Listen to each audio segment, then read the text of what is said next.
Hello friends, कैसे हैं आप लोग। आशा करता हूं आप सभी लोग ठीक होंगे। फ्रेंड्स, आपका स्वागत है हमारे यूट्यूब चैनल मेडिसाइंस ट्यूटोरियल में। फ्रेंड्स, इस समय हम प्रिपरेशन कर रहे हैं एसजीपीजी से जो वैकेंसी निकली हुई है lab technician plus junior lab technician की। फ्रेंड्स, आप सभी को पता होगा कि आपका जो एग्जाम है 20 जून को होने वाला है। तो अगर टोटल डे की बात करें तो आपके पास कुल 12 दिन बचते हैं।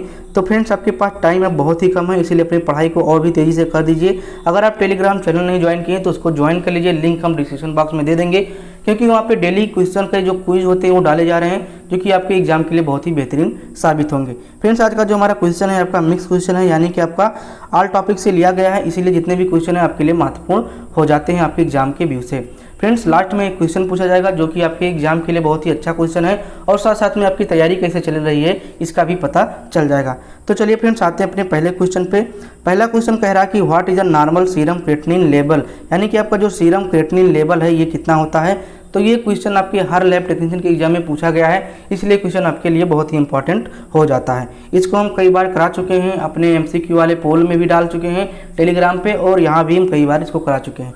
तो इसके जो ऑप्शन है 0.5 से लेकर 1.0 मिलीग्राम पर डीएल, 1.5 से 0.5 मिलीग्राम पर डीएल, 0.5 से 1.5 मिलीग्राम पर डीएल, और आपका जो लास्ट ऑप्शन है 1.5 से 0.5 मिलीग्राम पर डीएल हो जाएगा। तो ऑप्शन जो इसका है ये आपका सी वाला सही जाएगा, 0.5 से 1.5 मिलीग्राम पर डीएल। ठीक है, चलिए दूसरे वाले क्वेश्चन पे आते हैं। दूसरा क्वेश्चन हमारा है deficiency of which following minerals cause dental caries, यानी कि आपका यहाँ पे कौन सा मिनरल है जिसके डिफिशियंसी होने पर डेंटल यानी कि दांत का क्षय होता है। तो फ्रेंड्स, अगर यहाँ पे मिनरल्स की बात करें तो सोडियम है, कॉपर है, आयोडीन है और फ्लोराइड है। तो इसका जो सही आंसर जाएगा ये फ्लोराइड हो जाएगा। और अगर यहाँ पे बात करें आयोडीन की कमी से कौन सा रोग होता है, तो कौन सा रोग होता है, घेंघा रोग होता है। कौन सा होता है, घेंघा रोग होता है। चलिए फ्रेंड्स, आते हैं तीसरे नंबर के क्वेश्चन पे।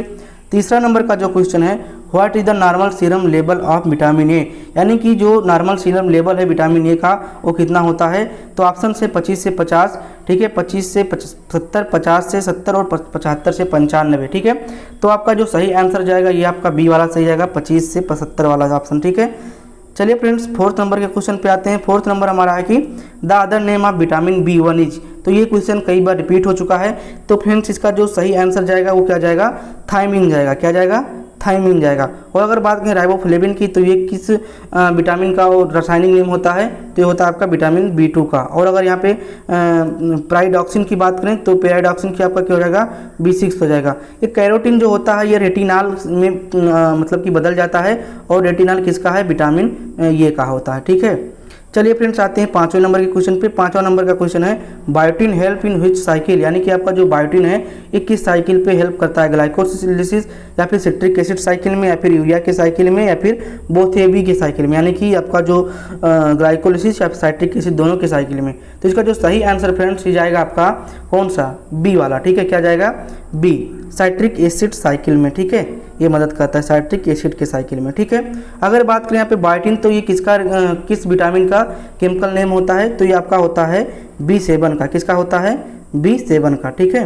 अब फ्रेंड्स आते हैं यहाँ पे 6 नंबर के क्वेश्चन पे। 6 नंबर का जो क्वेश्चन कह रहा है कि which disease is caused due to biotin deficiency, यानी कि इनमें से कौन सा डिजीज है जो कि बायोटिन डिफिशियंसी के कारण होता है। तो जो ऑप्शन हमारे दिए हैं यहाँ पे सिरोसिस है, डर्मेटाइटिस है, हेमाचूरिया है और ग्लोटिस्ट है। ठीक है, तो अगर बात करें सही आंसर की तो आपका हेमाचूरिया हो जाएगा। फ्रेंड्स, अगर सिरोसिस की बात करें तो सिरोसिस किसके कारण होता है, ये लीवर डिजीज होता है। इसमें क्या हो जाता है, स्कार्सिंग ऑफ लीवर होने लगता है। ठीक है, अगर डर्मेटाइटिस की बात करें तो जब स्किन में इन्फ्लामेशन होने लगता है, स्किन में क्या होने लगता है, इन्फ्लामेशन होने लगता है, तो इन केस को क्या कहते हैं, डर्मेटाइटिस कहते हैं। और ग्लोटिस्ट की बात करें तो इसमें क्या होता है, जो आपका टंग होता है इसमें क्या होने लगता है, इन्फ्लामेशन होने लगता है। ठीक है, चलिए 7 नंबर के क्वेश्चन पे आते हैं। 7 नंबर के क्वेश्चन में dot dot is the part of nephron, इनमें से कौन सा जो है नेफ्रॉन का पार्ट है। ठीक है, माल्फिजियन कॉर्पसल्स, यूरेटर्स या फिर रीनल ट्यूबल्स या फिर बोथ ए एंड बी। तो ऑप्शन जो जाएगा वो आपका क्या जाएगा, डी वाला जाएगा, both A and B. 8 number के क्वेश्चन पे आते हैं। 8 नंबर का जो क्वेश्चन है what is the glomerular capillary pressure, यानी कि आपका जो ग्लोमेरुलर कैपिलरी प्रेशर होता है वो कितना होता है, 25 mmHg, 50 mmHg, 75 mmHg या फिर 100 mmHg। तो फ्रेंड्स, इसका सही आंसर क्या जाएगा, इसका सही आंसर होता है 75 mmHg। ठीक है, फ्रेंड्स आते हैं यहाँ पे 9 नंबर के क्वेश्चन पे। 9 नंबर का जो क्वेश्चन है what is the rate of blood flow through the kidney, यानी कि जो किडनी के थ्रू ब्लड फ्लो होता है उसका रेट क्या होता है, 1100 ml पर मिनट या फिर 1200 ml पर मिनट, 1300 ml पर मिनट या फिर 1400 ml पर मिनट। तो फ्रेंड्स इसका जो सही आंसर जाएगा वो सी वाला जाएगा, 1300 ml पर मिनट। ठीक है, चलिए आते हैं 10 नंबर के क्वेश्चन पे। 10 नंबर का क्वेश्चन है what is the average daily urea formation in body, यानी कि जो आपका यूरिया का फार्मेशन है आपके बॉडी में वो डेली कितना हो सकता है। तो फ्रेंड 25 से 30 ग्राम, 15 से 20 ग्राम या फिर 12 से 15 ग्राम, 25 से 30 ग्राम। तो फ्रेंड्स इसका जो सही आंसर जाएगा वो वाला डी वाला जाएगा, यानी कि आपका जो डेली यूरिया का फार्मेशन होता है 25 से 30 ग्राम होता है आपके बॉडी में। ठीक है, चलिए 11 नंबर के क्वेश्चन पे आते हैं। 11 नंबर का क्वेश्चन है what is the symptoms of uremia, यानी कि यूरेमिया का कौन सा सिम्टम्स है। तो फ्रेंड जब यूरिया आपके बॉडी में ज़्यादा हो जाता है तो इसको कहते हैं यूरेमिया। तो हेडेक या फिर वीकनेस या फिर वोमिटिंग या फिर ऑल ऑप्शन। तो फ्रेंड्स यहाँ पे ऑल ऑप्शन सही जाएगा, यानी कि यूरेमिया के केस में आपका सर दर्द होगा, वीकनेस होगी और वोमिटिंग होगा। ठीक है, चलिए 12 नंबर के क्वेश्चन पे आते हैं। 12 नंबर का क्वेश्चन है which is the major source of ammonia formation by the kidney, यानी कि जो आपका अमोनिया का फार्मेशन है किडनी में उसका मेजर सोर्स क्या है। Biotin acid, nicotine acid, glutamine या फिर कैरोटीन। तो इसका जो सही आंसर जाएगा वो क्या जाएगा, ग्लूटामाइन जाएगा, यानी कि जो मेजर सोर्स है वो क्या है, ग्लूटामाइन है। ठीक है, चलिए 13 नंबर के क्वेश्चन पे आते हैं फ्रेंड्स। 13 नंबर का क्वेश्चन है antiviral drug inhibit replication of, यानी कि आपका जो एंटीवायरल ड्रग्स होते हैं जो वायरस जब कोई वायरस डिजीज काज करता है तो इन केस में इसको दिया जाता है, तो वो किस चीज़ को इनहिबिट करता है, किस चीज़ के रेप्लिकेशन को रोकता है, कैप्सिड के, ठीक है, कैप्सोमर्स के, न्यूक्लिक एसिड की या फिर न्यूक्लिक एसिड को।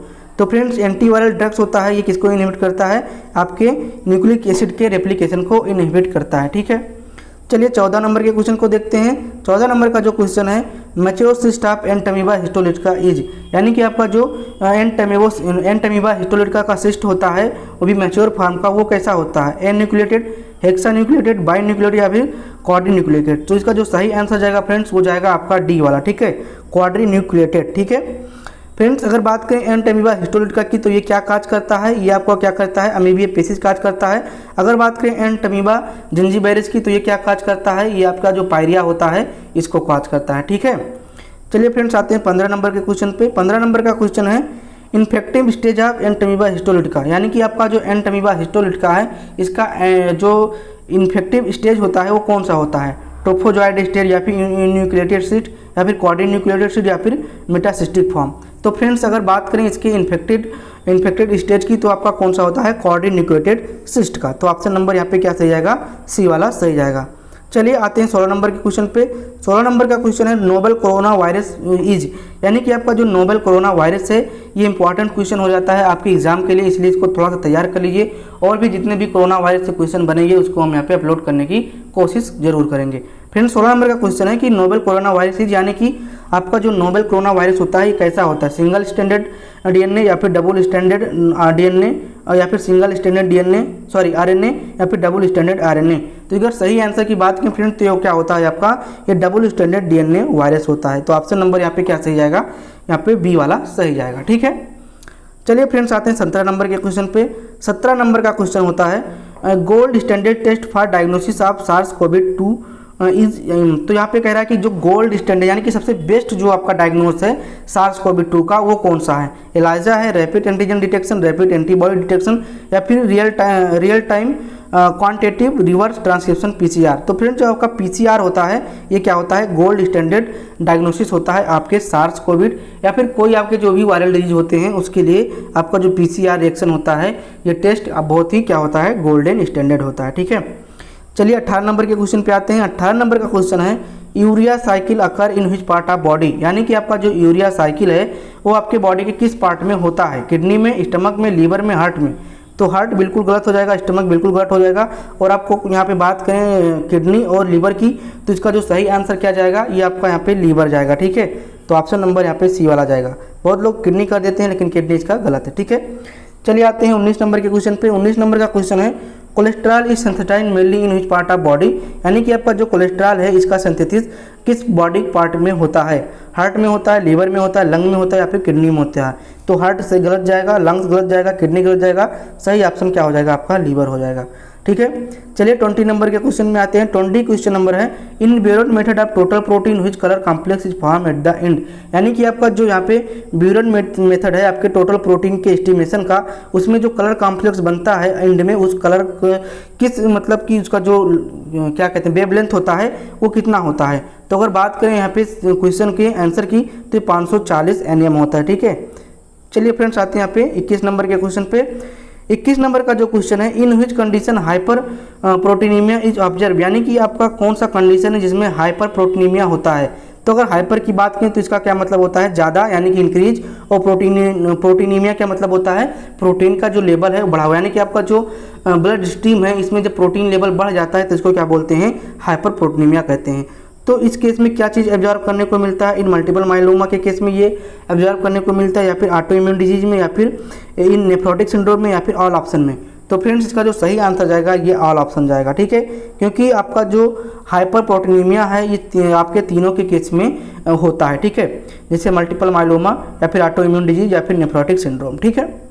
चलिए 22 नंबर के क्वेश्चन पे आते हैं। 22 नंबर का क्वेश्चन है, which enzyme is produce by bone, liver, intestine and pancreas. यानी कि कौन सा यहाँ पे एंजाइम है जो आपके बोन के द्वारा, आपके लीवर के द्वारा और आपके इंटेस्टाइन तीनों के द्वारा यहाँ पे क्या होता है, प्रोड्यूस होता है।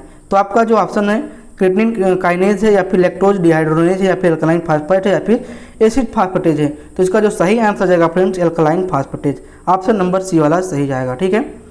चलिए 23 नंबर के क्वेश्चन पे आते हैं। 23 नंबर का जो क्वेश्चन है फ्रेंड्स ये कह रहा है कि which method is use to estimation of steroid. यानी कि आपका यहाँ पे जो एस्टिमेशन है स्टेरॉयड का, इसका कौन सा मेथड होता है, कलरीमीटर, या फिर फ्लोरीमेट्रिक, या फिर फ्लेम फोटोमेट्रिक मेथड, या फिर बोथ ए एंड बी। तो इसका जो सही आंसर फ्रेंड्स जाएगा वो क्या जाएगा, फ्लोरीमेट्रिक से, यानी कि आपका यहाँ पे बी वाला सही जाएगा। यानी कि स्टेरॉयड का जो आपका एस्टिमेशन है आपको फ्लोरीमेट्री के द्वारा होता है, ठीक है। चलिए 24 नंबर के क्वेश्चन पे आते हैं। 24 नंबर का क्वेश्चन कह रहा है, which is the normal value of insulin in plasma. यानी कि आपका जो इंसुलिन है इसकी प्लाज्मा में इसका लेवल क्या होता है, ठीक है। 4 से 24 इंटरनेशनल यूनिट पर ml, 26 से 40 इंटरनेशनल यूनिट पर ml, या फिर 40 से 60 इंटरनेशनल यूनिट पर ml, या फिर 60 से 80 इंटरनेशनल यूनिट पर ml। तो अगर इसका सही ऑप्शन की बात करें तो 40 से 60 इंटरनेशनल यूनिट पर ml हो जाएगा, ठीक है। चलिए 25 नंबर का जो क्वेश्चन है ये कह रहा है कि which method is use for the estimation of serum inorganic phosphorus. यानी कि आपका यहाँ पे सीरम इनऑर्गेनिक फास्फोरस का अगर एस्टिमेशन करना है तो आप इसमें किस मेथड के द्वारा करेंगे, गोमरीज मेथड, वाटसन मेथड, या फिर सल्फो फास्फोवाइलेंस मेथड, ह्यूग मेथड। तो इसका जो सही आंसर फ्रेंड जाएगा ये आपका फर्स्ट वाला जाएगा गोमरीज मेथड, ठीक है। चलिए 26 नंबर के क्वेश्चन की बात करते हैं। तो 26 नंबर का क्वेश्चन है, in flame photometric sodium produce which colour of flame. यानी कि आपका जो फ्लेम फोटोमेट्री होता है इसमें सोडियम जो है उसका जो कलर है फ्लेम के द्वारा वो कौन सा कलर हो जाएगा, रेड, वायलेट, येलो, या फिर ब्लू। तो फ्रेंड जो आपके सोडियम का कलर हो जाएगा फ्लेम में वो क्या हो जाएगा, ये आपका हो जाएगा येलो कलर का, ठीक है। तो ऑप्शन नंबर यहाँ पे सी वाला सही जाएगा, ठीक। 27 नंबर के क्वेश्चन पे आ जाते हैं। 27 नंबर का क्वेश्चन कह रहा है कि in which condition low chloride value are absorb. यानी कि आपका किन कंडीशन में आपके लो कैलोरी के वैल्यू को ऑब्जर्व करते हैं, प्रोलॉन्गेड वोमिटिंग, या फिर साल्ट डोजिंग रीनल डिजीज, या फिर ओवर हाइड्रेशन, या फिर ऑल ऑप्शन। तो आपका जो सही आंसर जाएगा ये आपका ऑल ऑप्शन जाएगा। यानी कि अगर आपके क्लोरीन का लेवल है, क्लोराइड का लेवल जो है आपके बॉडी में कमी हो गई तो आपको बहुत दिनों से वोमिटिंग लगेगा, साल्ट डोजिंग रीनल डिजीज हो जाएगा, और ओवर हाइड्रेशन हो जाएगा, ठीक है। चलिए आते हैं 28 नंबर के क्वेश्चन पे। 28 नंबर का क्वेश्चन है, यूरिन सैंपल में be preserve by the addition of. यानी कि आपका जो यूरिन सैंपल है इसको आप किस मेथड के द्वारा प्रिजर्व कर सकते हैं। बहुत ही इंपॉर्टेंट क्वेश्चन है क्योंकि यूपीएससी के जो आपका एग्जाम था उसमें क्वेश्चन आया हुआ था। बोरिक एसिड के द्वारा आप यूरिन को प्रिजर्व कर सकते हैं, या फिर थाइमोल, या फिर फॉर्मेल्डिहाइड, या फिर ऑल ऑप्शन। तो इसका जो सही आंसर जाएगा फ्रेंड्स यहाँ पे क्या जाएगा, ऑल ऑप्शन जाएगा। क्योंकि आपका जो यूरिन का प्रिजर्वेशन है ये आप बोरिक एसिड के द्वारा, थाइमोल के द्वारा, फॉर्मेल्डिहाइड के द्वारा, और साथ साथ में आपका जो कंसंट्रेशन HCl होता है इसके द्वारा आप कर सकते हैं। अगर यहाँ पे केमिकल मेथड ना बात करके फिजिकल मेथड की बात करें तो आप इसको रेफ्रिजरेटर के द्वारा भी प्रिजर्व कर सकते हैं। चलिए 29 नंबर के क्वेश्चन की बात करते हैं। 29 नंबर का जो क्वेश्चन है, reticulin fibre stain done in silver impregnation method. यानी कि आपका जो सिल्वर इम्प्रेग्नेशन मेथड है इसमें आपका जो रेटिकुलिन फाइबर होता है ये किस कलर का स्टेन देता है। तो फ्रेंड्स ऑप्शन की बात करें, ब्लू, ब्लैक, रेड, येलो। तो इसका जो सही आंसर जाएगा ब्लैक। यानी कि आपका जो रेटिकुलिन फाइबर है या फिर सिल्वर इम्प्रेग्नेशन मेथड में ब्लैक कलर का दिखाई देगा। 30 नंबर का क्वेश्चन है ये आपके लिए है, क्योंकि आपका यहाँ से जो तैयारी इसका पता चल जाएगा। In oxidase peroxidase method of glucose estimation which colour complex is form at the end. तो फ्रेंड्स यहाँ पे जो क्वेश्चन है ये थोड़ा सा बाय मिस्टेक हो गया।